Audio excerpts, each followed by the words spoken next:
How to reset keyboard settings on iPhone. Hello everyone, I am Bishaka and welcome to our channel. Now let's get right into the tutorial.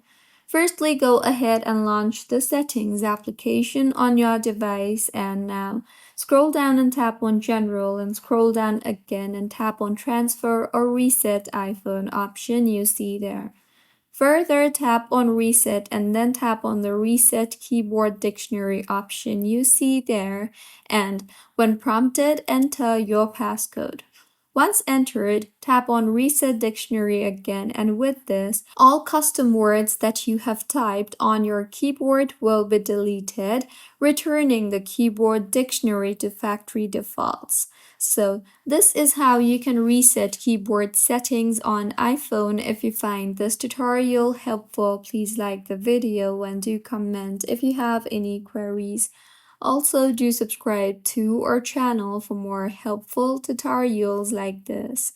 See you on the next one.